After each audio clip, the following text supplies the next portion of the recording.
Yo, balik lagi sama gue di Sambratin. Dan ya, pada kesempatan kali ini gue akan mengupdate untuk Bitcoin dan juga LTC, teman-teman ya. Jadi terakhir saya update itu untuk si Bitcoinnya sekitar 3 hari yang lalu berserta dengan Shiba Inu dan memasuki di hari Senin ini. Oke, kita akan coba lihat dulu di news event di minggu ini ya. Khususnya di tanggal 12 September ini nggak ada terlalu yang signifikan. Kita bisa lihat untuk impactnya ini 2 bintang. Cuman yang menjadi concern adalah di tanggal 13 ya.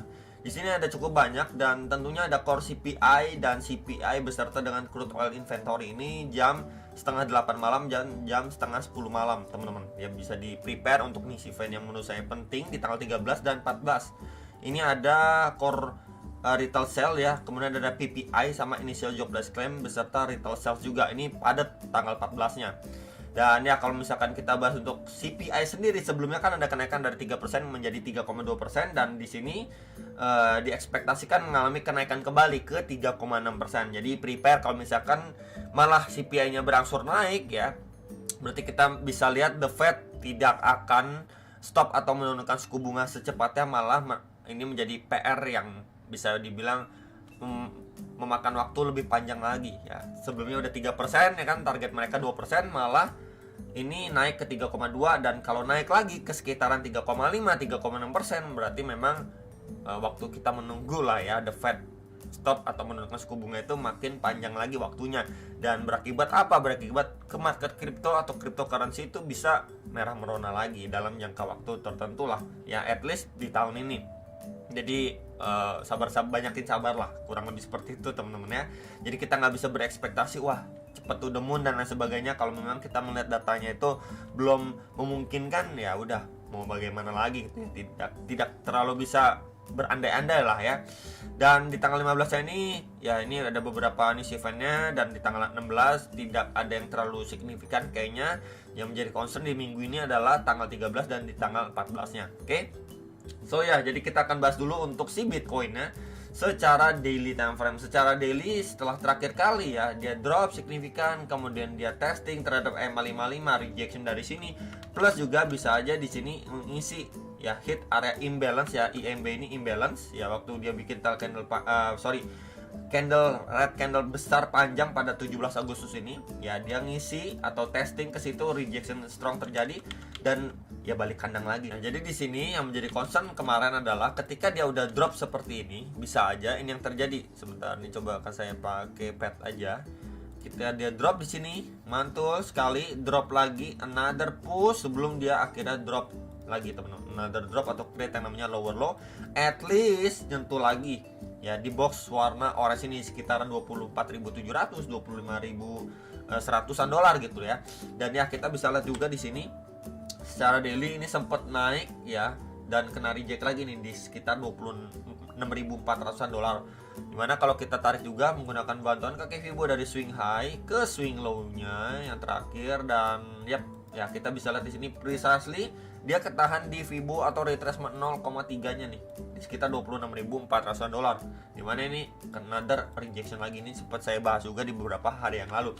So ya, kembali lagi di sini di hari Senin merah merona lagi ya, turun lagi teman-teman. Jadi mungkin menjelang rilis data CPI bisa aja market bergerak flat sampai nanti akhirnya orang-orang menunggu CPI dan PPI di tanggal 13 dan tanggal 14, atau malah memang dia dibikin drop terlebih dulu. Nah, dibikin drop dulu baru di sini adanya sideway. Ya jadi sekali lagi memang di area ini menjadi area krusial yang benar-benar sekali teman perlu perhatikan, apakah memang dia bergerak sideways aja menyerang rilis data CPI dan PPI, atau memang dia dikasih drop dulu baru di sini bisa dibilang fake out atau sideways dulu gitu ya.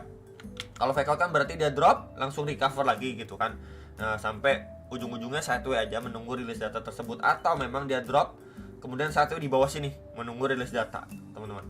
Atau memang sekali lagi skenario ketiga adalah dia dari sini ya another push naik lagi ya, kemudian rejection, baru rejection keras terjadi teman-teman ya. Jadi sekali lagi bisa diperhatikan, kalau memang dia drop dulu ya mungkin bisa dipantau untuk lower time frame apakah memungkinkan untuk kita mengambil long, atau malah ketika dia mendapatkan push lagi di sini apakah memang memungkinkan kita untuk sell short di sini teman-teman ya. Sekali lagi pantau ke lower time frame nya. Oke, jadi itu teknik dari saya ketika memang market memberikan opportunity, mungkin kita bisa pantau dari lower time frame-nya untuk kita mengambil short ataupun long-nya. Ya, at least memang selama dia hanya bergerak sideways aja, mungkin bisa dilakukan trade atau scalping jangka pendek, ataupun mungkin buat teman-teman yang mau stay away dulu ya dari market sampai menunggu di atas CPI dan PPI, ya why not gitu, nggak masalah juga ya, sesuaikan dengan risk management teman masing-masing. Oke, jadi palingan itu secara daily overall memang dia cuma sideways aja di kisaran sini ya. Ya, kalau secara pattern ya ini memungkinkan aja terbentuknya namanya double bottom, tapi mengingat rilis data nanti akan berimpact cukup powerful ke market ya, tidak terlalu bisa terpakai seperti yang untuk double bottom ini, kecuali memang dia sudah mampu break dari 27.600-an dolar ini. Ya, kita bisa anggap ini menjadi neckline juga, plus di sini ada EMA 55 dan juga 200-nya secara daily, plus di sini juga zonasi sebelumnya menjadi support resistance juga. Ya, before dia akhirnya mampu break retest, nah baru mungkin bisa kita pertimbangkan lah untuk mengambil long ketika memang pergerakannya bisa dibilang mendukung lah untuk double bottom. Tapi selama memang dia cuma bergerak range tipis aja di bawah, ya kita tidak bisa istilahnya berharap banyak lah teman-teman. Oke, next untuk si Bitcoin secara hourly time frame ya, ini kita coba pantau ke time frame 1 jam aja yang kecil.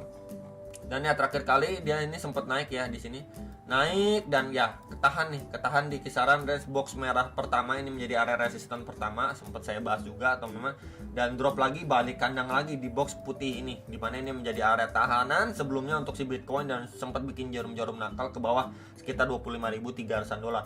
Nah, melihat memang terakhir kali ini adanya reject terhadap EMA 55 dan 200 secara time frame 1 jam, mungkin entah apakah dia hanya satu aja di sini. Kalau memang kita lihat momentumnya seperti ini, bisa aja ngelit untuk dia drop lebih bawah lagi, bahkan ngetes area 25.000 dolar ya, seperti ini kurang lebihnya. Ini drop signifikan, akhirnya satu ini bisa drop signifikan, akhirnya drop lagi baru satu di sini ya. Jadi itu prepare ketika memang si Bitcoin melanjutkan penurunannya, teman-teman udah nggak kaget lagi area berapa. Tapi kalau misalkan dari sini dia drop ya, kemudian di sini naik lagi ya, next area target kisaran berapa? Next area target masih di resistance pertama di sini. Ini di sekitar 26.200 sampai 26.300-an dolar lah.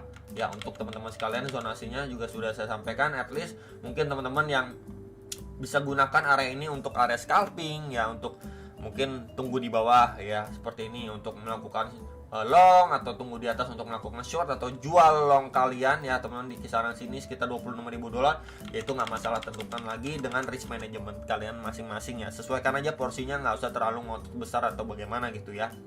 Cuman at least kita bisa lihat berangsur-angsur semenjak 17 Agustus sampai per 11 September ini udah hampir 1 bulan yang bergeraknya di range kisaran sini aja, 25.300 sampai 26.600-an dolar lah lapis atas ini. Tapi kalau ini kita bisa bilang juga teratasnya, atau bisa dibilang juga false breaknya ini bahkan sampai 28.000 dolar. Cuman range rata-ratanya ya ini bergerak tipis aja sih teman-teman. Oke, next kita akan bahas untuk si LTC.